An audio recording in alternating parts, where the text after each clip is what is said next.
आइए सुनते हैं मालती जोशी की कहानी परिणय का भाग 2। भुनभुनाती हुई मैं उतर पड़ी। वो भी पीछे पीछे चला आया। शायद देखना चाहता था कि मैं कौन सी गोलियां ले रही हूँ।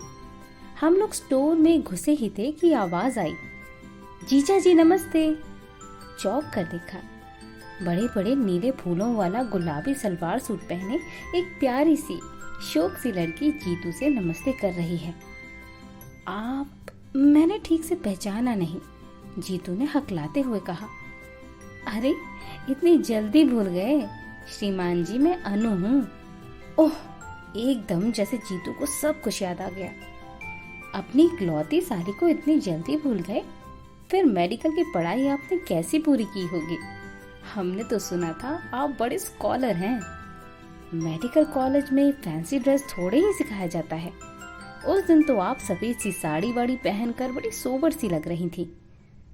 उस दिन स्कूल जा रही थी ना, वहां तो भाई सोबर बनकर ही जाना पड़ता है। तो पढ़ाती भी हैं?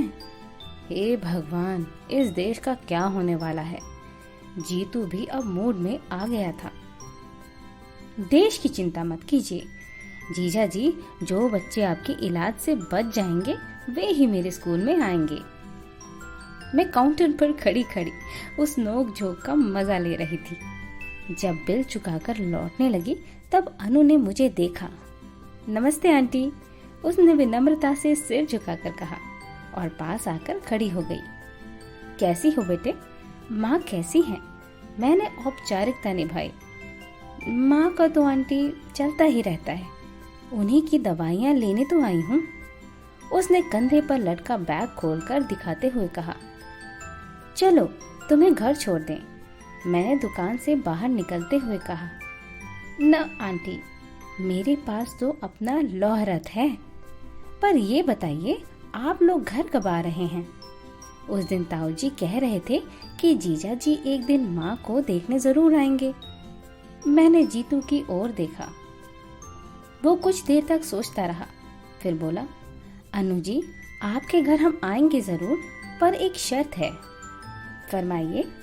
कुछ देर वो पेशो पेश में चुप रहा, फिर बोला, मम्मा तुम चलकर बैठो, मैं अभी 1 मिनट में आया। बच्चे इस तरह लिहाज करते हैं तो कितना अच्छा लगता है। वैसे शर्त क्या मुझसे छिपी हुई थी? सीमा को भी उसके साथ अनु के यहाँ बुलवाने की बात होगी, और क्या। 5-6 दिन बाद एक दोपहर का खाना खाते खाते उसने पूछा, मम्मा शाम का कोई कार्यक्रम तो नहीं है? नहीं तो क्यों? अनु के यहाँ चलना है। मैं चलकर क्या करूंगी? यूं ही तुम लोगों को असुविधा होगी। हम लोगों से मतलब यही कि सीमा भी आएगी ना वहाँ। नहीं, उसके साथ सुबह इंदौर कैफे में डोसा खा चुका हूँ, यही तय हुआ था। उसने रूखे रूखे अंदाज में कहा था। मैंने गौर से देखा, उसका चेहरा भी बुझा बुझा सा था। शाम को कुछ यूं ही मूड में हम लोग रवाना हुए। अपनी कार हम लोगों ने जानबूझकर छोड़ दी थी। हमने स्कूटर ले लिया था जो बाहर चलता हुआ ठीक उस घर के सामने जाकर रुका था। वो प्रतीक्षा में द्वार पर ही खड़ी थी। हमें देखते ही उसकी आंखें प्रसन्नता से चमक उठी। पहले कमरे में ही अनु की माँ का बिस्तर लगा हुआ था। उम्र पता नहीं क्यों क्या रही होगी, पर जीवन संघर्षों और बीमारियों ने उस औरत को बुरी तरह थका दिया था। कुछ औपचारिक चर्चाओं के बाद जीतू बोला, मम्मा आप लोग थोड़ी देर गपशप करो, तब तक मैं इन्हें देख लेता हूँ। अनु मुझे भीतर लिवा ले आई। 2 ही तो कमरे थे, बीच में आंगन और उस पार रसोई। उसने बताया कि बाहर के कमरे में रहने से माँ को अकेलापन नहीं सताता। दरवाजा भी पलंग पर बैठे बैठे खोल लेती हैं। सुबह शाम कोठी से कोई नौकरानी आकर चौका बर्तन सफाई कर जाती है, पर बाकी समय तो उन्हें अकेले ही रहना पड़ता है। आंगन में उसने कई गमले लगा रखे थे। मैं मूढ़े पर बैठे बैठे उन खूबसूरत फूलों को देखती रही कि कुछ क्षण में जीतू आ गया। हाथ धुलवाओगी? जीतू ने कहा। वहीं जामुन के थाले में अनु हाथ धुलवाने लगी। कैसी है माँ? अनु ने अधीरता से पूछा। वो चुपचाप हाथ धोता रहा, बेमतलब देर लगाता रहा। माँ ठीक तो हो जाएंगी ना? उसने दोबारा पूछा। इस बार उसकी आवाज कांप रही थी। अनु जी, हमने तो आपका वादा पूरा कर दिया, पर आपकी बात तो अधूरी रह गई। तो इसका हम क्या करें? शर्त तो सिर्फ दीदी को ले आने भर की थी। अब वो बुत बनी बैठी रही तो हम क्या करें? हाँ, आप कर ही क्या सकती हैं? एक कप चाय तो पिला सकती है ना? ओ श्योर। एकाएक उसका चेहरा खिल उठा। माँ के बारे में पूछते हुए 2 आंसू बरबस गालों पर लुढ़क आए थे। वे अब धूप में ओस कण की तरह चमकने लगे थे। आप थोड़ी देर माँ के पास बैठिए आंटी, मैं चाय लेकर अभी आई। हम दोनों फिर से बाहर जाकर बैठ गए। थोड़ी देर तक गुमसुम बैठने के बाद जीतू ने कहा, चाची जी, यहाँ आसपास आपके कोई रिश्तेदार नहीं हैं? हैं, क्यों नहीं बेटा, पर अपना कहलाने लायक कोई नहीं है। 4 चाचा हैं अनु के, पर पिछले 10 साल से किसी ने एक बार भी इधर का रुख नहीं किया है। अनु के मामा तो होंगे? एक हैं, और उनका अपना ही परिवार इतना बड़ा है, फिर परिस्थिति भी साधारण है। उन पर बोझ बनने की अपेक्षा अपने ही कमाई खाना अच्छा लगा। अब तक तो ईश्वर ने आन निभा दी थी। अब 2 साल से लड़की खट रही है। पर तुम क्यों पूछ रहे हो बेटा? कुछ नहीं, ऐसे ही। आप बीमार चल रही हैं। अनु नौकरी करती है, कोई जिम्मेदार आदमी पास रहे तो ठीक रहता है। मुझे मालूम है बेटे, दिन पर दिन मैं खींचती जा रही हूँ। जिंदगी से मुझे कोई मोह भी नहीं है, पर मुझे इतना जिला लो कि अनु को अपने हाथों से विदा कर सकूं। कहते हुए माँ का स्वर कातर हो आया था। आप तो पता नहीं क्या सोच बैठी। उसके पूछने का मतलब ये नहीं था। मैंने ढांढस बंधाते हुए कहा, अभी तो आपको जीना है, अनु के बच्चे खिलाने हैं। शादी तो हो जाए पहले। शादी की चिंता क्यों करती हैं आप? लड़की तो हीरा है, मैंने कहा। उससे क्या होता है बहन जी, कोरी लड़की कौन ब्याहता है आजकल। सच है, भगवान लड़की दे तो तिजोरी भर धन भी दे, नहीं तो व्यर्थ है सब, उन्होंने सांस लेकर कहा। उसी समय हाथ में ट्रे लेकर अनु ने प्रवेश किया। माँ ने अपनी रामायण शुरू कर दी ना, उसने नाश्ता लगाते हुए कहा। इसलिए तो सब यहाँ आने से घबराते हैं। आंटी बेचारी पहली बार आई हैं, उन्हें भी बोर कर दिया ना तुमने। माँ बेचारी खिसिया कर चुप हो गई। उनका मन रखने के लिए मुझे कुछ कहना चाहिए था, पर समय पर कुछ सूझ ही नहीं पड़ा। उधर चाय नाश्ते का दौर शुरू हो गया था। थोड़े समय में लड़की ने काफी कुछ तैयारी कर ली थी, पर मुझसे कुछ खाया नहीं गया। बीमार के कमरे में एक अजीब सी गंध बसती है। डॉक्टर की पत्नी होने के बावजूद मैं उसकी अभ्यस्त नहीं हो पाई हूँ। हम लोग उठने लगे तो अनु की माँ ने अनु से जीतू का टीका करने को कहा और उसके हाथ में 21 रुपए रखे। वो एकदम तमतमा गया। बोला, आप क्या मुझे फीस दे रही हैं? मैं तो घर का आदमी बनकर यहाँ आया था, डॉक्टर बनकर नहीं। अनु की माँ ने दोनों हाथ माथे से छुआते हुए गिड़गिड़ा कर कहा, फीस नहीं है बेटे, तुम्हारी फीस देने की सामर्थ्य नहीं है मेरी। इस घर के दामाद हो तुम। अनु और सीमा में मैंने कभी फर्क नहीं किया। तुम घर के बड़े दामाद पहली बार घर आए हो, खाली हाथ कैसे जाने दूं? चाहिए तो था कि हम बहन जी का भी बहुत सत्कार करते, पर उतनी सामर्थ्य ही कहाँ है। बस हाथ भर जोड़ लेते हैं। इतना कहते हुए वो हाफ गई थी। शगुन के रुपए हैं, ले लो बेटा, मैंने जीतू की जेब में जबरदस्ती बेनोट ठूसते हुए कहा। मैंने देखा अनु की माँ की आंखें तरल हो आई हैं। जीतू ने कोई प्रतिवाद नहीं किया, पर वो गुमसुम हो आया था। सड़क तक हमें छोड़ने आई अनु ने भी इसे लक्ष्य किया। बोली, जीजा जी प्लीज माँ की बातों को बुरा न मानिएगा, कभी कभी वो बेहद भावुक हो जाती हैं। उनकी तबीयत को देखकर हर बात मान लेती हूँ। आप भी? नहीं अनु, मैंने किसी भी बात का बुरा नहीं माना, जीतू ने उसे आश्वस्त करते हुए कहा। माँ लोगों की बातों का कोई बुरा मानता है भला? अनु तो आश्वस्त होकर घर लौट गई, पर जीतू सारे रास्ते वैसा ही चुपचाप रहा। मैंने समझाया भी, इतना संकोच करने की जरूरत नहीं है। कल को तेरी शादी होगी तो मैं अनु को 20 की जगह 120 की साड़ी पहना दूंगी। पर आज अगर रुपए लौटा दिए जाते तो दोनों माँ बेटी यही समझती कि उनकी परिस्थिति का मखौल उड़ाया जा रहा है, पर वो उसी तरह गंभीर बना रहा। रात अचानक मेरे मन में एक बात कौंधी और मुझे उसके उखड़े मूड का कारण समझ में आ गया। बत्ती बुझाकर सो चुके थे हम लोग, फिर भी मैं धीरे से उठाई और जीतू के कमरे का दरवाजा खटखटाया। दरवाजा खुला ही था और वो रोज की तरह बेड लैम्प जलाए पड़ रहा था। मुझे देखते ही हड़बड़ा कर उठ बैठा और बोला, क्या बात है मामा, तुम्हारी तबीयत तो ठीक है ना? उसके स्वर में घबराहट थी। मुझे कुछ नहीं हुआ रे, पास पड़े स्टूल पर बैठते हुए मैंने कहा। पर मुझे एक बात बता, क्या सचमुच सीमा ने आज तुझसे बात नहीं की?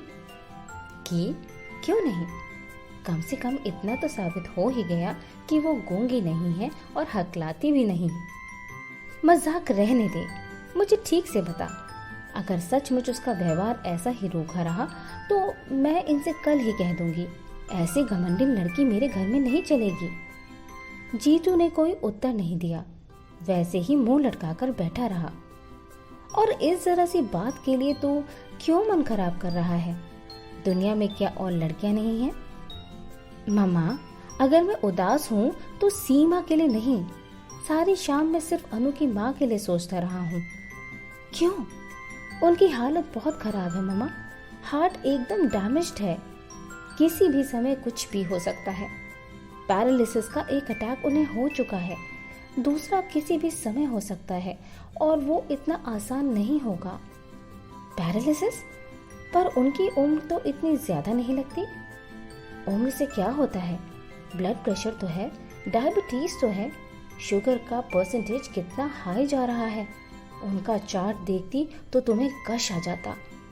कोई जिम्मेदार आदमी घर में होता तो मैं स्थिति की गंभीरता से उसे परिचित कराता, पर ले देकर बस वही एक लड़की है घर में, उससे कोई क्या कहे, कैसे कहे? सच ही तो कह रहा था वो। जया सगाई से 4-5 दिन पहले ही आ गई थी। आते ही वो शुरू हो गई, मामा लड़की खूब सुंदर है ना? नहीं तो मैं कहीं मुंह दिखाने लायक नहीं रह जाऊंगी। अब जैसी भी है देख लेना, मैंने चुटकी लेते हुए कहा।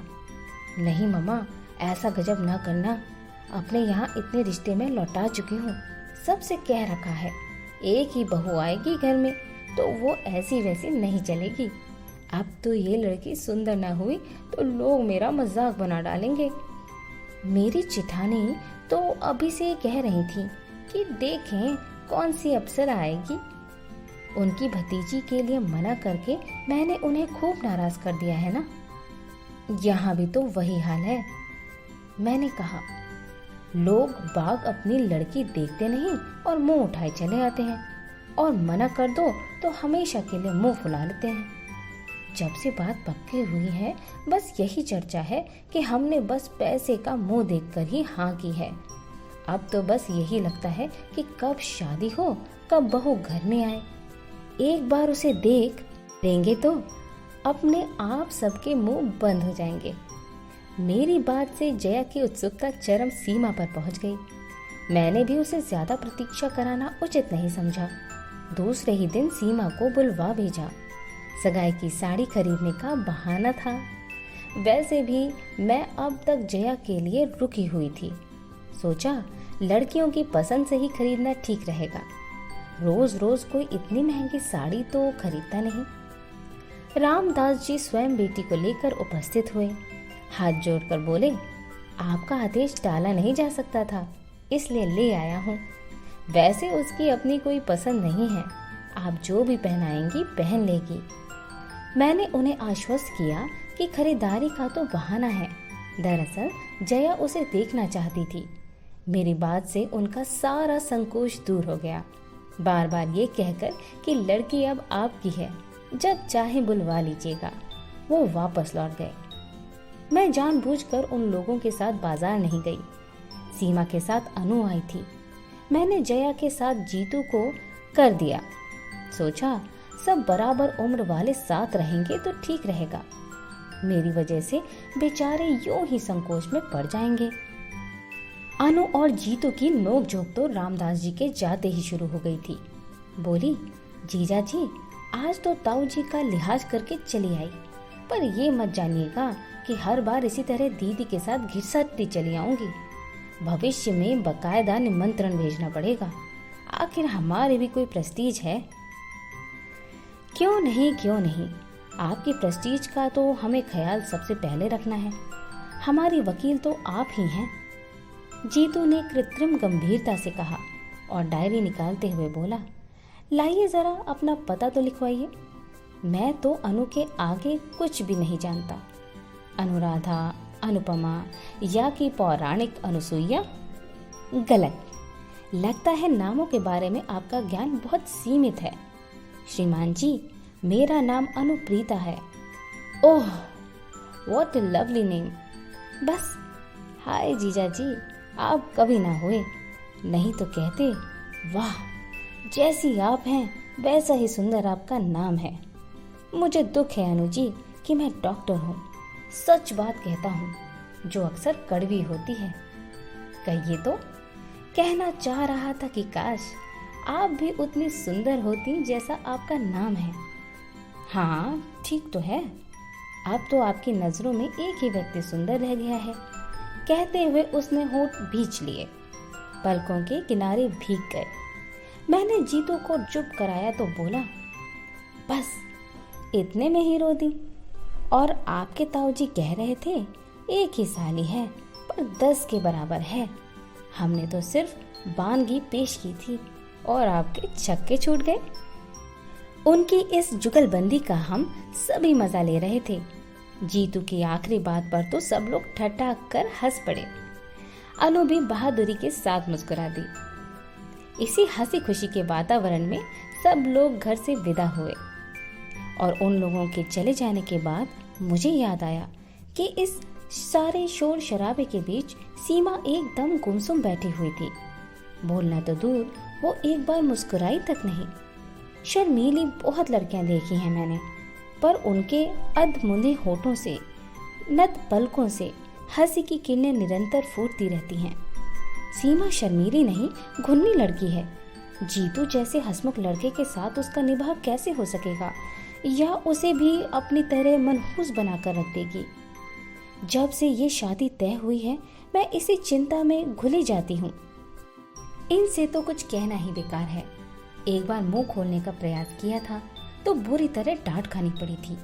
बोले, तुम तो जीतू को अभी दूध मुहा बच्चा ही समझती हो। वो तुम्हारे सामने नाटक करता है और बाहर उसे लेकर होटलों में घुमा करता है। होटल में सिर्फ एक बार गया था, तभी तो एक बार या 100 बार, उससे क्या फर्क पड़ता है। अपने लाडले को समझा दो, ये हिंदुस्तान है, अमेरिका नहीं है। यहाँ की लड़कियाँ ऐरे गहरे के साथ होटलों में नहीं जाया करती। और बात फिर दब गई थी। पर जितनी बार सीमा को देखा है, यही लगता है कि इस लड़की से मेरे या जीतू का निर्वाह कैसे होगा। कोई और लड़की होती तो इतने दिनों में घर से एक आत्मिक संबंध स्थापित कर लेती, पर ये आज भी उतनी ही पराई लगती है। बाजार से लौटी जया तो भरी हुई थी। साड़ी का डिब्बा मेरे सामने पटक कर बोली, लो देख लो, पूरे 700 की साड़ी है। पर महारानी ऐसे मुंह बनाती थी जैसे उनके लिए चीट खरीदी हो। मैंने डिब्बा खोल कर देखा। रानी कलर की बनारसी रेशम जरी की बूटियों से झिलमिल कर रही थी। उसे पसंद नहीं आई? मैंने अधीर होकर पूछा। अरे मुंह खोल कर कहे तब ना। मूर्ति की तरह कोने में बैठी रही, हाथ लगाना तो दूर, एक बार आंख उठाकर नहीं देखी। वो सिलबिल सी साथ में तो ठीक रहा, उसी की मदद से चुनाव कर डाला। मेरा मन एकदम बुझ गया। माना कि बड़े घर की लड़की है, बनारसी साड़ी उसके लिए अनोखी चीज नहीं है, पर सगाई की साड़ी के साथ तो एक भावात्मक संबंध होता है। मुंह से कुछ ना कहे कोई तो आंखों से ही बहुत कुछ कहा जा सकता है। कम से कम जया का मन तो रह जाता। वो तो इतनी आहत होकर लौटी है कि बहू की रूप चर्चा उसके सामने व्यर्थ ही है। मुझे यही तो डर लगता रहा है। मैंने कहा, अजीब गुन्नी लड़की है, जीतू के साथ पता नहीं कैसे निभेगी। गुन्नी नहीं है मम्मा, घमंडी है। तुम तो अब अपनी चिंता करो, जीतू के लिए परेशान होने की जरूरत नहीं है। उनकी तो खूब घुट रही है। अभी आते आते भी उसने एक चिट्ठी चुपके से पकड़ाई है, मैंने साफ देखा है। जया की बात ने सचमुच चौंका दिया मुझे। सोचा, ये ठीक ही कहते हैं, जीतू यूं ही मेरे सामने नाटक करता होगा। मैं भी तो पागलों की तरह उसके पीछे पड़ जाती हूँ। सीमा ने क्या बात की, कैसे की, बेचारा जवाब भी नहीं देता। कुछ भी हो, मन से एक बोझ तो उतर ही गया। सारी तैयारी करते कराते रात के 12 बज गए। दूसरे दिन ये लोग ओली डालते जा रहे थे। इतने बड़े घर में संबंध होने जा रहा था। पहली बार हम लोग कुछ लेकर जा रहे थे, पर जैसे सारी चिंता मेरे ही सिर थी और कोई मेरा हाथ बटाने नहीं आ रहा था। जीतू का तो खैर प्रश्न ही नहीं था। जया मुंह फुलाकर बैठ गई थी। उसे सीमा जरा भी अच्छी नहीं लगी थी। कल जीतू ने चिढ़ा दिया था कि सीमा के आ जाने से दीदी का सौंदर्य तेज थोड़ा फीका पड़ जाएगा। इसी से वो नाराज है। बात हंसी मजाक में ही टल जानी थी, पर जया बहुत बुरा मान गई थी। उसकी ओर से किसी सहायता की आशा करना ही व्यर्थ था। सबसे ज्यादा रोष तो मुझे उसके पापा पर आ रहा था। एक बार भी उन्होंने सारा सामान नहीं देखा, न पूछताछ की। मैं बिस्तर पर गई तब वे बड़े मजे से खर्राटे भर रहे थे। इतना ताव आया मुझे। उन्हें झकझोर जगाया मैंने और पूछा, सुनो, सुबह जमाई साहब को लेने स्टेशन कौन जा रहा है? ठीक से तय कर लो, नहीं तो समय पर कोई नहीं पहुंचेगा। कोई नहीं जा रहा है, उन्होंने अलसाए स्वर में कहा। क्यों? क्योंकि वे नहीं आ रहे। क्यों? आपको कैसे पता चला? क्योंकि मैंने ही उन्हें फोन पर मना किया है। अरे क्यों? क्योंकि कल का प्रोग्राम कैंसिल हो गया है। क्यों? रामदास जी को हार्ट अटैक हो गया है। हाय राम, क्यों? क्योंकि उनकी लड़की अपने फुफेरे भाई के साथ भाग गई है। क्यों? वो एकदम झल्ला कर उठ बैठे। तुम्हारी इस क्यों का कहीं अंत भी होगा? लड़कियां किसी के साथ क्यों भाग जाती हैं? क्या ये भी मुझे बताना होगा? खिसिया कर चुप हो गई मैं। सच तो पागलों की तरह प्रश्न पर प्रश्न किए जा रही हूँ। कम से कम इनकी मनस्थिति का तो ख्याल किया होता। शाम से अनमने हैं बेचारे, पर मुझे अपनी व्यवस्था के बीच में ध्यान ही नहीं आया। इस कांड की तो मैंने कल्पना भी ना की थी।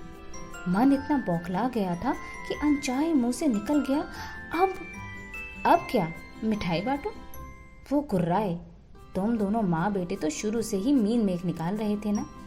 अब तुम्हारे मन की हो गई। घर आई लक्ष्मी दरवाजे से ही लौट गई। खूब आनंद मनाओ अब। शोभ उनके हर शब्द से टपका पड़ रहा था। रामदास जी के घर संबंधी बनकर जाने का सबसे ज्यादा चाव उन्हीं को था, इसलिए सबसे ज्यादा निराशा भी उन्हें ही झेलनी पड़ी। इसके बाद चुप रहने में ही मैंने अपनी खैरियत समझी, पर रात भर मुझे नींद नहीं आई। बार बार सीमा का रूखा व्यवहार याद आता रहा। उसे हम लोगों में कोई दिलचस्पी नहीं थी, तो वो स्वाभाविक ही था। पर घर के लोग कैसे हैं, क्या उन्हें भी अंदाजा ना हुआ होगा? लेकिन लगता है वे लोग सब जान गए थे, तभी तो हाथ धोकर पीछे पड़ गए थे। जिस दिन से रिश्ता लेकर आए थे, उन्होंने हमें सांस नहीं लेने दी थी। ये तो ईश्वर की कृपा थी जो समय रहते सारा रहस्य खुल गया। मुझे कमरे में आते हुए उसने दर्पण में देख लिया था। वहीं से बोला, तुम परेशान क्यों हो रही हो मम्मा? मैं अभी शेव बनाकर वहीं आ तो रहा था। मैं तो यूं ही चली आई थी रे। चाय की ट्रे गोल मेज पर रखते हुए मैंने कहा, सोचा साथ साथ चाय पी लेंगे और एक बात भी कहनी थी। Something important? उसने अपना काम जारी रखते हुए पूछा। हाँ, ऐसा ही समझ लो। वो जो सीमा है ना, वो इस बुरी तरह से चौंका कि रेजर हाथ से फिसल ही गया। गीले तौलिए से गाल को सहलाते हुए वो मेरे सामने आकर बैठ गया और अधीर स्वर में बोला, सीमा का क्या कह रही थी तुम?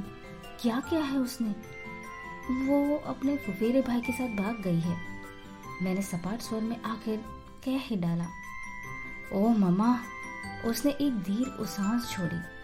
तुमने तो मुझे डरा ही दिया था। उतनी सी देर में पता नहीं क्या क्या सोच गया था। क्या सोच गया था? मैंने हैरत से पूछा।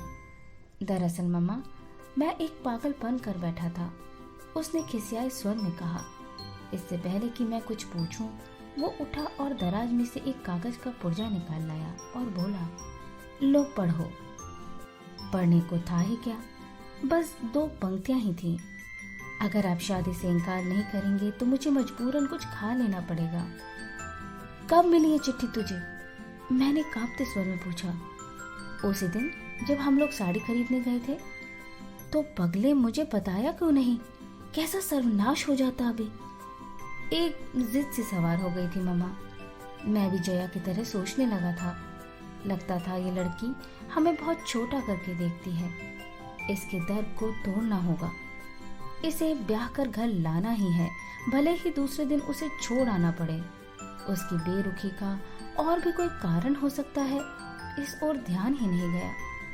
और अगर वो सचमुच कुछ खा लेती तो? मैंने कप में चाय डालते हुए पूछा। इसलिए तो तुमने जब एकाएक उसका नाम लिया तो मैं डर गया। मुझे तो हैरत होती है मम्मा, पढ़ी लिखी होकर भी ये लड़कियां इतनी बुज़दिल कैसे होती हैं? अपने मन की बात मुंह खोलकर कहती क्यों नहीं? बस गूंगी गाय की तरह हर किसी खूंटे से चुपचाप बन जाती हैं। अब तो उसने अपने तेवर दिखला दिए ना, मैंने कड़वाहट भरे स्वर में कहा। हाँ, ये तो मानना पड़ेगा, उसने काफी दिलेरी से काम लिया। पता मालूम हो तो मेरी ओर से बधाई का तार भेज देना। मैं तो इसी बात के लिए शुक्रगुजार हूँ कि वो काफी समझदारी से पेश आई। शादी की रात तक इंतजार नहीं किया, नहीं तो अपनी जिंदगी में भी फिल्म स्टोरी बन जाती। वो उठकर पुनः आईने के सामने खड़ा हो गया था। मैं उसे गौर से देखती रही, पर साबुन के झाग से भरे उस चेहरे पर कुछ भी पढ़ना असंभव था। ईश्वर से यही मनाती रही कि हताशा का ये ज्वर जो मुझे मत रहा है, उसे अछूता ही छोड़ दे। वो वास्तव में उतना ही निर्लिप्त बना रहे जितना कि वो दिखा रहा है। सीमा के अपने घर में जो भी कहर बरपा हुआ हो, पर इस घर की भी रौनक कुछ दिनों के लिए छिन सी गई थी। बच्चों के पापा का मूड तो उसी दिन ऑफ हो गया था। मेरा मन भी बुझ गया था। जया भी इतने दिनों बाद इंदौर आई थी, पर सहेलियों से मिलने का, रिश्तेदारों के यहाँ जाने का उसमें जरा भी उत्साह नहीं रह गया था। जहाँ भी जाओ वही प्रश्न, वही कौतूहल, वही शंकाएं खींच सी होने लगी थी। हम सबके बीच जीतू बिल्कुल सरल स्वाभाविक बना हुआ था, पर माँ थी इसलिए जानती थी कि वो भीतर ही भीतर हिल गया है। उसके ठहाके बेजान होते जा रहे हैं। दीदी के साथ उसकी नोक झोंक में कोई दम नहीं रहा। जया के बच्चों के साथ चल रही उसकी छेड़खानी भी एकमात्र दिखावा थी। और फिर जया ने एकदम घर लौटने का फैसला कर लिया। उसे रोकने में कोई तुक भी नहीं था। भारी मन से मैंने विदा की तैयारियां शुरू कर दी। कैसे उत्साह से आई थी बेचारी, और अब कैसी मनस्थिति में लौट रही है। पर लड़की बहुत समझदार है। बोली, मम्मा, हम तो सबको यही बताएंगे कि लड़की के पिता अचानक बीमार हो गए थे, इसी से काम रुक गया है। आप लोग अपने से कुछ नहीं लिखना। उसकी सूझबूझ देखकर दंग रह गई मैं। सच, लड़कियों को मैके की प्रतिष्ठा का कितना ख्याल रहता है। कुलियों के सिर पर सामान लदवा कर हमने प्लेटफॉर्म पर पैर दिया ही था कि आवाज आई, नमस्ते दीदी, नमस्ते आंटी, नमस्ते जी। मैंने चौंक कर देखा। यूनिफॉर्म की साड़ी पहने बच्चों के एक झुंड से घिरी अनु खड़ी है। आज जा रही हैं दीदी? उसने पूछा, पर उत्तर की कौन कहे। दोनों भाई बहनों ने उसकी ओर देखा तक नहीं, सीधे मुंह उठाए 3 व्हीलर की तरफ चले गए। बेचारी का इतना सा मुंह निकल आया। मुझे दया हो आई। वैसे भी पीछे ही घिसट रही थी मैं। पास जाकर पूछा, कैसी हो अनु? माँ ठीक है? माँ ठीक नहीं है आंटी, परसों से बुखार में पड़ी हैं, उसने उदास स्वर में कहा। तो छुट्टी क्यों नहीं ले लेती? रोज रोज छुट्टी कौन देता है आंटी? फिर ये तो जनवरी का महीना है, रोज ही बच्चों को लेकर किसी न किसी स्कूल में जाना पड़ता है। प्रतियोगिताएं जो चल रही हैं, आज भी महू जा रही हूँ, घर पर मेहरी को बिठा कर आई हूँ। ट्रेन ने शायद सिग्नल दे दिया था। प्लेटफॉर्म पर गहमा गहमी एकदम बढ़ गई। उसी शोर शराबे में अनु की आवाज भी खो गई और अनु भी। जया को ढूंढते हुए मैं भीड़ को चीरती चल पड़ी। लौटते समय मैंने जीतू से पूछा, अनु से बात क्यों नहीं की तूने? उस बेचारी का क्या दोष है? दोष किसी का भी हो मम्मा, सजा तो सभी को भुगतनी पड़ती है। उसके स्वर से चौंक कर मैंने देखा। व्यथा से या कि रोष से उसका चेहरा काला पड़ गया था। मैंने ठीक ही समझा था। लड़का भीतर ही भीतर हिल गया था। और फिर एक बार रिश्तेदारों की बाढ़ सी आ गई। खबर फैलते देर ही कितनी लगती है। फिर शुरू हो गई बरसात फोटो और जन्म कुंडलियों की। सुबह शाम दरवाजे पर परिचित अपरिचित चेहरों की भीड़ जुटने लगी। बढ़ चढ़कर दहेज के आकर्षक प्रस्ताव सामने आने लगे। एक समय था जब इन सारी बातों से मुझे बहुत खुशी होती थी। लड़के की मां होने पर गौरव जैसे मन में समाता ही नहीं था, पर अब तो जैसे कोफ्त सी होने लगती थी। लगता जैसे मेरा लड़का नीलाम पर चढ़ रहा है। जिसकी बोली सबसे ऊंची लगेगी उसी को मिलेगा। लाख बार समझाया कि अभी हम लोग कुछ कहने सुनने की स्थिति में नहीं है, हमें कुछ समझने का मौका दीजिए, पर लोग इसे भी वर पक्ष की एक अदा ही समझते। फिर से मनुहार शुरू हो जाती। हम लोग तो जैसे तैसे मान भी जाते, पर जीतू को लड़की दिखाने ले जाना एक टेढ़ी खीर थी। जनता के पास इस समस्या का भी हल था। लोग किसी न किसी बहाने लड़कियों को लेकर घर आने लगे। बाजार में, मंदिर में या सिनेमा हॉल में योजनाबद्ध तरीकों से लड़कियों का प्रदर्शन होने लगा। जीतू तो एकदम बौखला गया। बोला, मामा तुम सब लोग मिलकर मुझे पागल बना दोगे। भगवान के लिए मेरा पीछा छोड़ दो। जिस दिन कोई लड़की मन की मिल जाएगी मैं तुम्हारे सामने लाकर खड़ी कर दूंगा बस। अब लड़कियां क्या सड़कों पर पड़ी मिलती हैं, पर उससे उलझे कौन? गोमती भाभी के चाचा जी एक बहुत अच्छा प्रस्ताव लेकर आए थे। अच्छा खानदान था, खाते पीते लोग थे, लड़की सुंदर थी और डॉक्टर थी। जीतू मेडिको पत्नी के पक्ष में कभी भी नहीं था, पर लड़की के पिता ने कहा, डिग्री ले ली है, आप चाहेंगे तो नौकरी करेगी, नहीं तो घर गृहस्थी में भी उसे अच्छी रुचि है। जितेंद्र जी चाहेंगे तो घर पर ही छोटी मोटी डिस्पेंसरी खोल लेंगे। वैसे उसका कोई आग्रह नहीं है, आप लोग जैसा चाहेंगे। मैंने भी सोचा ठीक तो है।